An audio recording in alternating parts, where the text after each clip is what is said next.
Ya se van sumando el resto.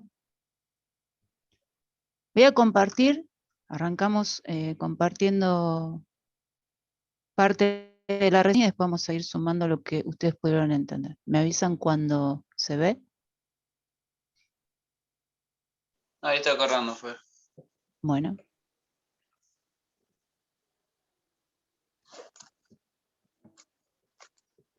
¿Cargó? No. Ahí No, está. ahora sí. Ahí sí.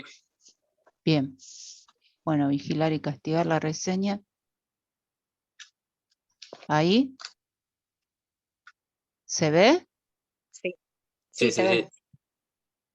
Bien, yo los perdí a ustedes. Se me fue la imagen de ustedes, no sé por qué. Bueno, ustedes me avisan si no se ve. Habíamos comenzado viendo cómo Foucault se centra un poco en el estudio del derecho penal y del régimen penitenciario a partir del siglo XVIII al XIX, ¿no? Cómo empieza a analizar un poco esta situación. Y no solo esto, sino cómo se van entablando las relaciones de poder, ¿sí? En este tipo de penalizaciones, las tecnologías de control que se utilizaban, ¿se acuerdan que habíamos visto un poco las herramientas que se utilizaban para imponer el dolor, ¿sí? Los distintos castigos? ¿Y cómo aparece una microfísica del poder en la sociedad a través de todo esto? Obviamente todo tiene una evolución, ¿no? Va creciendo y se va modificando al mismo tiempo que la sociedad va cambiando. ¿Se ve bien? Sí, sí, sí. Bien. La primera, él habla sobre dos tesis, ¿sí? Plantea dos tesis donde dice, la primera, la pena ha sufrido mutaciones, fue cambiando, pero no cambiando para mejorarlas o empeorarlas, ni humanizarlas o racionalizarlas, ¿sí? Sino que hubo una transformación que empieza a responder a cambios políticos y económicos de la sociedad. Se trata de un estudio de los métodos punitivos de cara a la economía y la política. En este proceso también tiene que ver todo un desarrollo de la sociedad industrial, ¿sí? Cómo la sociedad también va cambiando. Y el individuo a raíz de esa industrialización. Después dice la segunda tesis que él plantea, donde existe un conjunto de elementos materiales y técnicas que sirven de armas, de relevos, de vía de comunicación y de puntos de apoyo a las relaciones de poder. Cómo las distintas metodologías, los distintos instrumentos se utilizan, ¿sí? Para sostener esas relaciones de poder. O sea, quiénes eran los que llevaban a cabo la implementación de esas distintas herramientas y qué impacto tenían en la sociedad. Él lo que observan es que todo esto cerca a los cuerpos humanos y los dominan, ¿sí? Esto de el uso del temor a través de la utilización, ¿no? O sea, esto de que, bueno, los castigaban en las plazas públicas, el tema de, bueno, en Francia ya, o sea, hasta 1800 y pico se seguía utilizando, ¿cómo es esto? El corte de cabeza en las plazas públicas. Sí, fue uno de los países que más lo utilizó y el impacto que tenía en la sociedad eso. Bueno, profe, sí, la guillotina, digamos, en la Francia se guillotina. sigue usando hasta el estreno, digamos, de una de las películas de Star Wars. O sea, para tener en Sí. contexto a nivel... Sí, sí, sí. O sea, uno de los países que la utilizó durante tanto tiempo, ¿no? Esto de cortar la cabeza en público a aquel que era castigado por algo. Y también se habían cometido errores, porque muchas veces se acusaba a gente quizás que no tenían realmente la culpa, no se llevaba a cabo una investigación y así todo le cortaban la cabeza.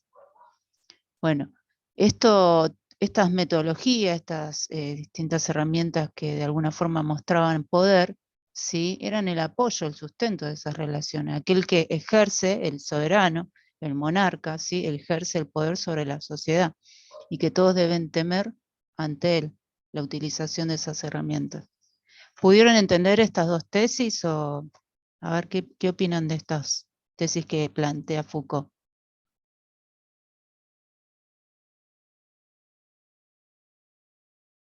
Bueno, ¿por qué los dejé de ver? Bueno. ¿Se pudo entender estas dos tesis?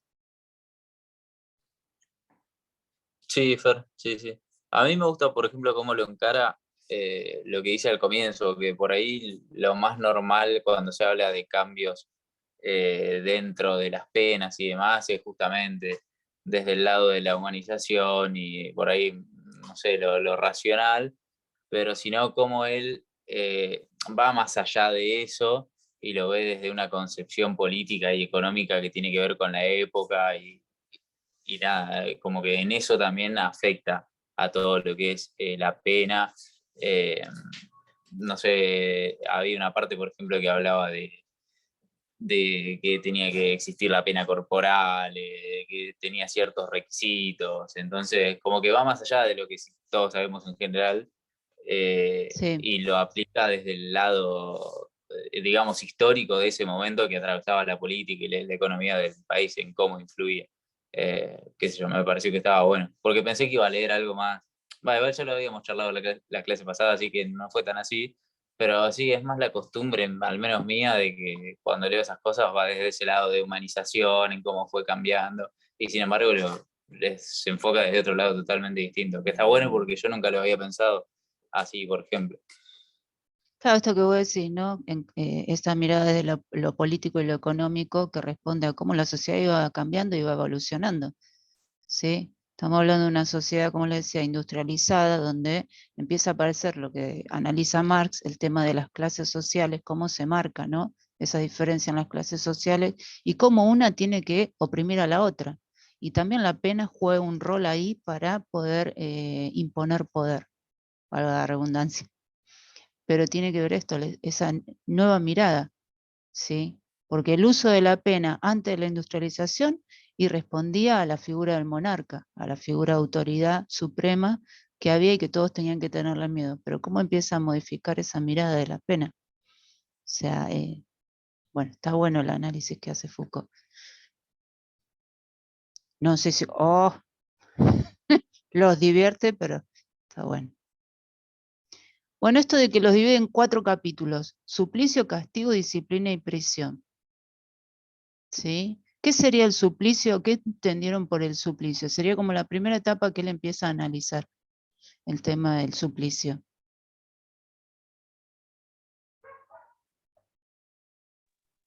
Ahí era, profe, lo que decía Nehuen de las características de lo que debían cumplir, que debían Sí, cumplir una pena corporal, que existían 3 requisitos, que deben cumplir con una cierta cantidad de sufrimiento, que deben estar sometidos a reglas dependiendo del delito, y ahí es donde, en la tercera es donde habla del monarca, que decía, se marca al delincuente que fue víctima del suplicio por varias razones: política, absurda, no sé qué quise poner acá, porque es un resumen, como si fuera cometido directamente contra el monarca. esas miradas, sí. Bien, Esa es la del suplicio. Después, bueno, habla del castigo. vamos primero por el suplicio, ¿sí? Bien, está bien esto que vos decís. Suplicio como la cantidad de sufrimiento, ¿sí? Mostrarle a la sociedad cuánto se puede hacer sufrir a una persona.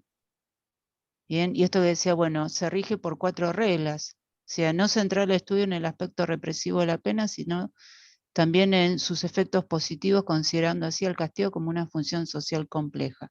¿Qué impacto tenía, no, esto en la mirada de la sociedad? Dice, abordar los métodos punitivos de la perspectiva de la táctica política y no como consecuencia de la ley. Bueno, esto que decíamos, ¿no? Desde la mirada del pueblo, digamos, ¿sí? Al ver que estaban castigando, o el nivel de castigo y de dolor que le podían llevar a realizar una persona, era, bueno, también transmitir el temor de decir, si vos cometes un delito, sabes que te van a castigar y que va a haber un nivel de sufrimiento donde vas a tener que pagar por el delito que cometas. Sí. Y después él empieza a hacer, ¿no? Dice, cómo analizar la historia del derecho penal y de las ciencias humanas, no como si estuvieran separadas. Acá dice como que hay que hacer un análisis en general, ¿no? Sino buscar si ambas dependen de un mismo proceso de formación epistemológico y jurídico. Bueno, tienen una relación. Sí, bueno, ¿cuál es la relación entre las ciencias humanas y el derecho penal? que después empiezan a aparecer otras disciplinas, ¿sí? Que empiezan a cumplir ciertas funciones dentro de la penalización. La antropología, bueno, eso lo vamos a ver ahora, más adelante. Pero como él lo que dice es no hay que hacer un análisis de forma separada, ¿sí? Para poder entenderlo hay que hacer una relación. ¿Qué es lo que tienen en común? Dice examinar si el desplazamiento de la pena del cuerpo al alma y la inserción de un saber científico en el ámbito penal implican un cambio en la forma como el cuerpo se ve atravesado por las relaciones de poder. Esto del desplazamiento de la pena del cuerpo al alma, ¿cómo lo interpretan ustedes? O lo que pudieron entender, esto de desplazar la pena del cuerpo al alma. ¿A qué se refiere? Yo, profe, lo que había entendido en este capítulo era que se desplazaba ya esa pena, ese castigo en las zonas, en los espacios libres, ¿no? Y Sí. ahí es donde deriva la justicia, dice, pasa a descargar las penas al ámbito administrativo y al ámbito teórico penal. Y ahí es donde dejan de matarlos, ¿no? Y los, como que al delincuente le dejan la conciencia, como que de ciencia abstracta, como que todo en su cabeza, y pasan a estar presos, Claro, le quitan la libertad, ahí está. ¿no? El derecho más Y preciado para después la persona, ¿no? La libertad. es la libertad, claro, libertad. Ahí después decía también que el encierro, ¿no? El trabajo forzoso, la deportación. Después cuando habla, el objeto de la pena ya no es el cuerpo, sino el alma. Según Foucault, decía que porque se juzgaban las posiciones, las pasiones, los instintos y las anomalías. Sí. Y ahí habla, creo que de lo psíquico, no sé qué más decía ahí, porque hasta ahí llegué yo. Bien, esto que Bueno, vos después habla un sí. montón también, perdón. No, está bien. Después decía, bueno, que decía que, bueno, bajo estas dos premisas, la jurídica y la económico-política, presentan dos maneras de organizar, de castigar.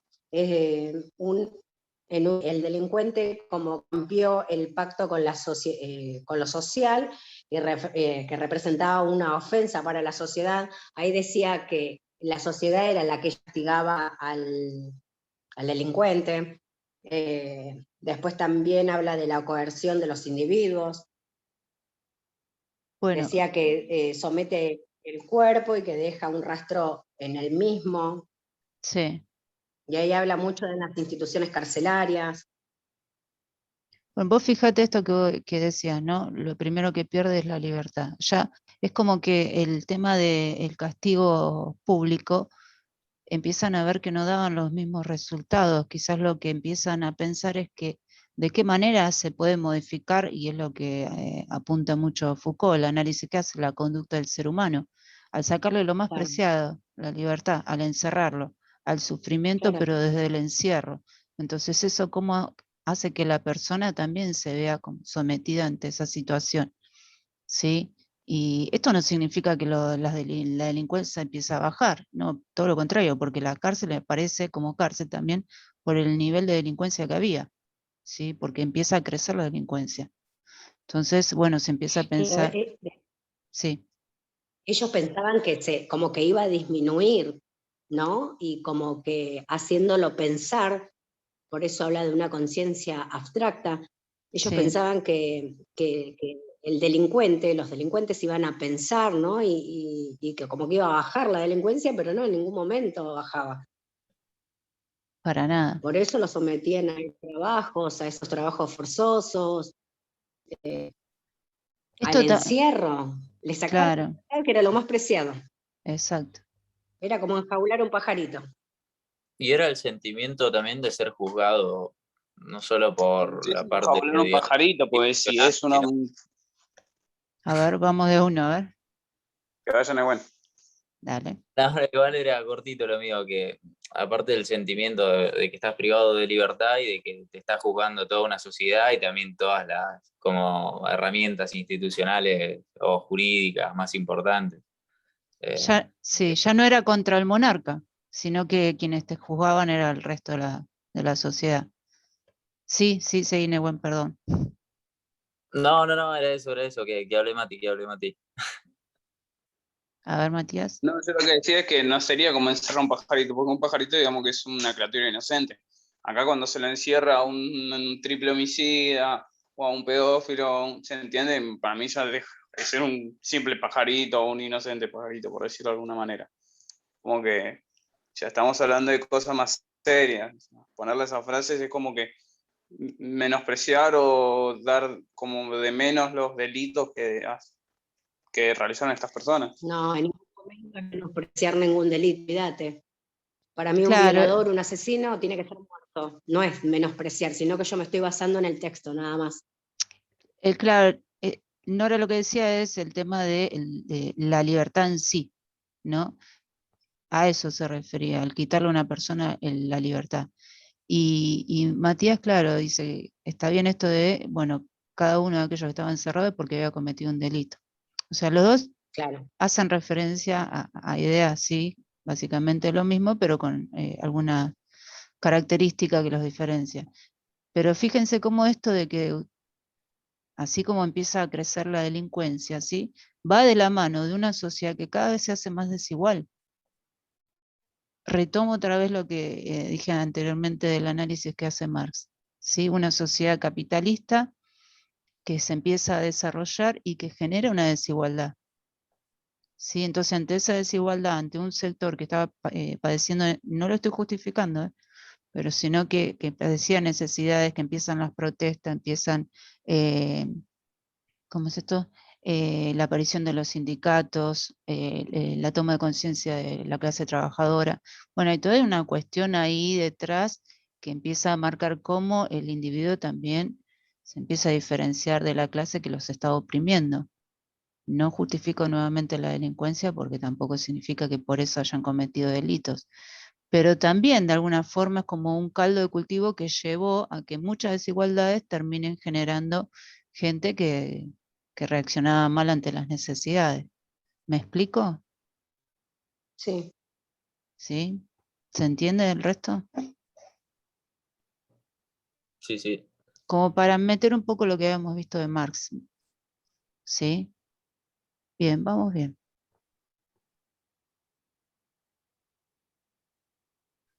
Bueno, esto lo del suplicio, sí, un poco es que lo veníamos diciendo, ¿no? Producir cierta cantidad de sufrimiento, sometido a reglas, ¿sí? Según la gravedad del delito. Forma parte de un ritual, ¿sí? El tema del uso del suplicio. Y esto que decían, bueno, las razones políticas es la observación como si se hubiera cometido en contra del monarca, que es lo que decíamos recién, y económicas, la fuerza de trabajo y por tanto el cuerpo humano no tienen el valor que les confiere una economía industrial. Bueno, acá un poco lo que decía recién de las diferencias, ¿no? Y acá el castigo, como a partir del siglo XVIII la pena se impone sobre el cuerpo en espacios públicos, empieza a extinguirse, eso que decíamos, la aparición de las cárceles, ¿no? La ejecución pública, lo que dice es que no estaba dando el efecto que esperaban, ¿sí? De hacer tomar conciencia a la población o a la sociedad de que si cometían un delito iban a pasar por algún castigo similar, sino que reaniman en algunos casos la violencia.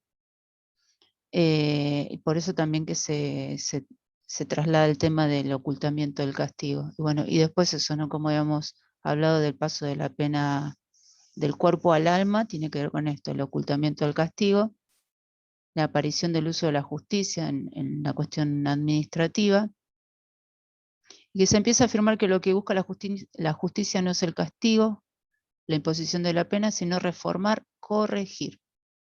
¿Sí? Así las penas se siguen ejerciendo a través del cuerpo, que decimos, el encierro, el trabajo forzado, forzoso, la deportación, pero haciendo hincapié en esto, ¿no? Reformar y corregir a la persona. ¿Sí? Se trata a través del cuerpo de privar al individuo de un derecho, un bien, bueno, la libertad, el ejemplo que estábamos dando, pero siempre haciendo hincapié en esto, ¿no? El reformar y corregir, que es lo que después plantea Foucault cuando habla del panóptico. ¿Sí? Esto de reformar, corregir las conductas. ¿Se acuerdan que hablábamos esto? Ese sistema que se traslada a nivel social, no solo a las cárceles, sino a las escuelas, a las fábricas, a los hospitales. ¿Sí? Todo aquel que entra dentro de un sistema y que su conducta no solo es reformar, corregir, sino orientar, enseñar, si lo trasladamos a la escuela, de cuál es la conducta del individuo, ¿sí? De ese futuro escolarizado desde que ingresa a la escuela, ¿sí? Cómo empieza a recibir las normas, ¿sí? El tema de la disciplina, o sea, reconocer una institución, la estructura y demás. Bueno, cómo la conducta de la persona empieza a ser modificada. ¿Qué es lo que vemos en la escuela? Bien. Antes de seguir, ¿alguno alguna vez escuchó la historia del salvaje de Aviñón? Hay una película muy conocida. Es vieja, bueno. No, Fer, no. ¿No? Es para hacer un análisis de esto. ¿Lo escucharon o no? Sí, es el niño francés que se crió en la selva, sin padres y lo intentaron civilizar. Claro, ese mismo. Sí. Sí. El nene que lo abandonan en la selva y le habían hecho un corte en la garganta, tratando de matarlo, digamos, pero sobrevive, que es criado por los animales. Y lo encuentra un médico. Entonces el médico, cuando trata de insertarlo, digamos, a la sociedad, tratando de modificar esa conducta, ¿sí? No lo logra del todo. Le enseña algunas cosas, pero no lo logra. Y cómo eso se marca, ¿no? Una persona que no está dentro de ese sistema, ¿sí? Su conducta no es modificada. En este caso, el niño aprende de los animales, pero no de una sociedad como nosotros la conocemos. Y esa es la diferencia, ¿no? De aquel que, así, un ejemplo a grandes rasgos, aquel que está dentro del sistema y aquel que no está dentro del sistema. ¿Qué busca el sistema? Modificar esas conductas. ¿Vamos bien hasta ahí? Sí, profe. Sí, Bien. Fer. Sí, bien. Bueno, razones político-económicas son el desarrollo de la producción, el aumento de las riquezas, una valoración jurídica y moral más intensa de las, ahí repetí, de las relaciones de propiedad, entre otras. Esto un poco que respondía, ¿no? La visión que nombraba Nehuen, cómo empieza a cambiar. Mirar la pena desde este punto de vista, razones políticas y económicas, ¿qué es lo que se pretende? ¿Sí?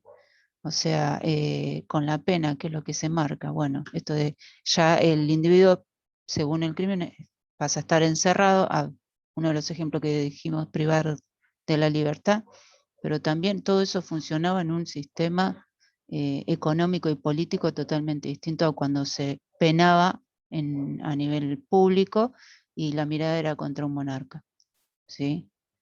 Dice, se trata de establecer una economía de poder, de castigar, que logre estar uniformemente dividida, presente en todas las partes del cuerpo, que disminuya la arbitrariedad del soberano.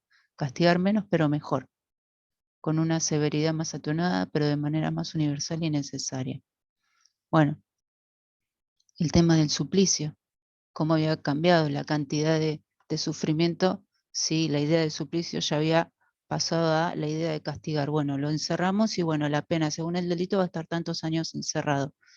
Sí, quizás no eran los latigazos en la plaza pública, pero sí estar encerrado y, por ejemplo, cumplir con un trabajo forzoso. Dice, bajo estas dos premisas, jurídico y económico-políticas, se presentan dos maneras de organizar, un segundo, dos maneras de organizar el poder del castigar, ¿sí? En una se ve el delincuente como aquel que ha roto el pacto social, que es un poco de lo que hablamos, acá es como hace una síntesis Foucault, ya no es el soberano quien impone justicia, sino la sociedad entera. El castigo se ejerce como forma de recalificar como sujetos de derechos cuando le quitan la libertad, haciendo uso de signos que aseguran la aceptación universal y la certidumbre de que el delito es castigado. Bueno, también tratar de transmitir esta idea, ¿no? O sea, saber que si cometes un delito vas a estar encerrado tantos años, ¿sí? Y lo que puede llegar a suceder una vez que estés encerrado.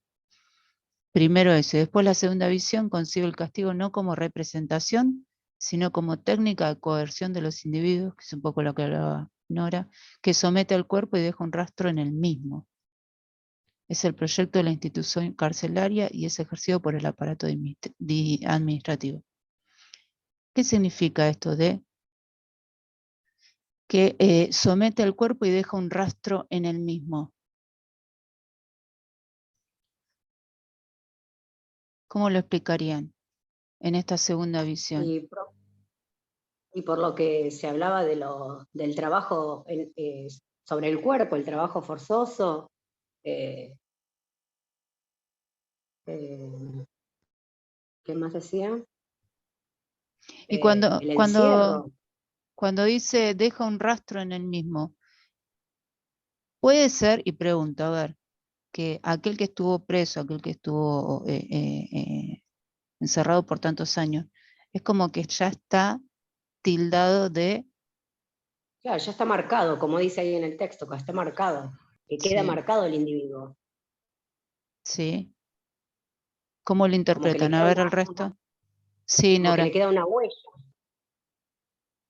No es lo mismo una persona, creo yo, ¿no? No sé porque nunca he estado presa, pero yo creo que una persona presa, que bueno, que hasta psicológicamente no es igual que una persona que nunca ha ido a una cárcel. Lo que ha vivido, ¿no? Lo que padece, obviamente lo padece porque algo malo hizo, pero que esa persona no queda igual que antes. Acá también trata, ¿no? de reformar, de corregir, pero es muy difícil el comportamiento humano, corregirlo, creo yo. Sí, por un lado entonces sería la mirada social y por otro lado a nivel psíquico, sí, lo que deja Claro, ahí es cuando él en el hace tanto hincapié individuo. del alma, ¿no? Exacto, sí. ¿El resto cómo lo ve esto?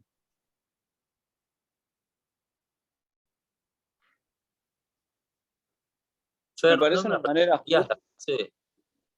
¿Cómo? ¿No me repetirías la frase? Porque no Sí, leo nada desde el celu. está bien, sí. Que hay una parte donde dice la segunda visión concibe el castigo no como representación, sino como una técnica de coerción de los individuos, que somete al cuerpo y deja un rastro en el mismo. Ese sería el proyecto de la institución carcelaria, ¿sí? Y ejercido por el aparato administrativo. Según Foucault, esta es la que prevalece. Somete al cuerpo y deja un rastro en el mismo. Y recién es como que hacemos un poco referencia a lo que vos decías, Nehuen, la mirada social, por un lado, pero por otro lado también en el rastro, deja un rastro en el mundo, en el mismo, perdón, tiene que ver a la cuestión psíquica de la persona. Cómo ese encierro, todo eso modificó quizás la conducta de la persona, el impacto que tuvo, ¿sí? O sea, una persona que quizás pasó muchísimos años dentro de una cárcel, estamos hablando de las cárceles del siglo XVIII, XIX, que no eran, las cárceles de ahora eran bastante complejas, ¿sí? Aparte de las cosas los castigos que llevan a cabo dentro de las cárceles. O sea, a nivel psíquico también tenía una repercusión en el individuo. Claro, sí, sí, sí. Porque incluso habla de que la primera visión, eh, ahora me acuerdo de lo que estábamos hablando, en la primera visión que era todo más físico, no es Sí, que a partir de la segunda eso se dejaba de lado, o sea, sumado a eso, también venía exacto. toda la parte, sí, que estamos hablando ahora, sí, sí, queda de por vida marcado. De hecho, me hacía acordar, por ejemplo, la parte del panóptico a la cárcel histórica, la que está en Tierra del Fuego, que tiene su Ah, parte sí, panóptico. Me hacía acordar a eso, pero porque es el ejemplo más cercano. sí, Eh, sí, es verdad. La estructura, sí, creo que ahora se hacen visitas guiadas por esa cárcel.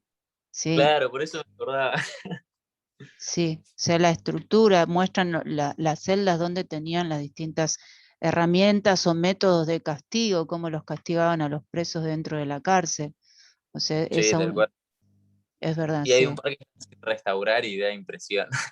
Sí, Porque hay sí, muchas sí. que las restauraron para el museo, por ahí hay un par que las dejaron intactas. Y es Sí, no me quiero terrible. imaginar.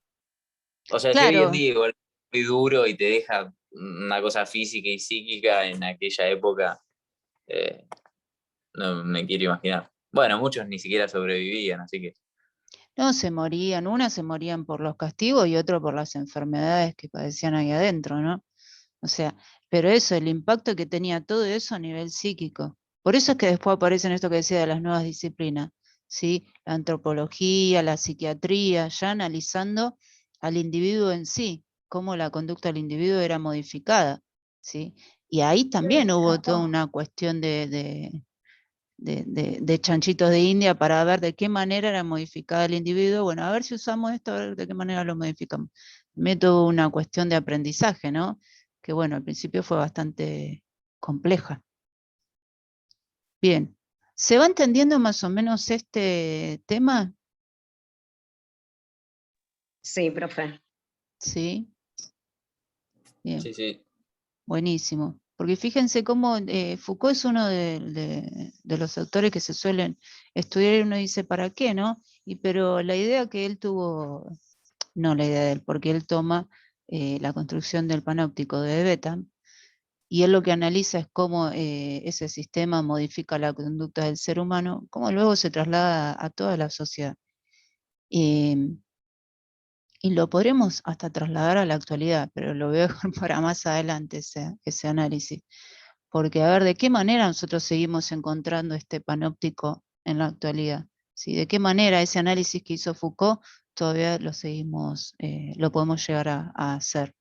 ¿Sí? Cómo la conducta del ser humano sigue siendo modificada con una intencionalidad desde el Estado, con una intencionalidad desde la estructura institucional que nosotros conocemos como Estado. Bueno, ¿cuál es el objetivo de eso? ¿Y cuál es el objetivo o el rol que va a cumplir el docente en el medio de todo eso? ¿Sí? ¿Qué función tienen ustedes como docentes en esta formación de conductas? ¿Sí? Yo siempre me acuerdo de la imagen que les había puesto del arbolito, ese como que se va torciendo y lo tratan todo el tiempo de enderezar. Bueno, la idea esta de tratar de encauzar al individuo, ¿sí? A ese ciudadano, con una intencionalidad, que no es la misma la de acá, que la de Oriente, que la de otras culturas. Cada una tiene una intencionalidad diferente. Bueno, ¿cuál es la nuestra y cuál es el rol que van a cumplir ustedes como docentes? Y que de alguna forma ya en sus prácticas lo están haciendo. Los medios del buen encauzamiento. Los medios del buen encauzamiento. Con las ¿Cuáles nenas. son, claro, cuáles son los que utilizaste? Antes que se me termine la clase. ¿Cuáles son los que utilizaste? Los medios del buen encauzamiento. Por ejemplo, que vos me digas, bueno, este es un medio del buen encauzamiento que usé en mi práctica con los nenes de 3 años. Con los nenes de 3 años, la alegría, el respeto, qué sé yo, lo sano, el disfrute, obviamente, porque son súper chiquitos. Pero bueno, a partir de eso están bien encausados, si te pones a pensar, porque no es lo mismo un nene que sufre desde los 3 años porque le pegan y demás. Es como una forma de empezar a encauzar desde chiquitos, qué sé yo. Claro. Bien, ¿eh? Muy bien, bien. Y Matías, usted se me va a terminar. Me lo pasa por mensaje, Matías. ¿Cuál Sí, es el decime. método del buen encauzamiento que utilizaste en tu práctica? No entendería para dónde dispara. ¿Usaste silbato? No, lo que yo uso es la voz más que nada. Ahí está. Me imposto más que nada la voz. Bueno, esa sería una herramienta que utilizás para el buen encauzamiento de los chicos de qué grado, de 4.º grado. Cuarto grado, sí. Bien, los chicos de 4.º grado.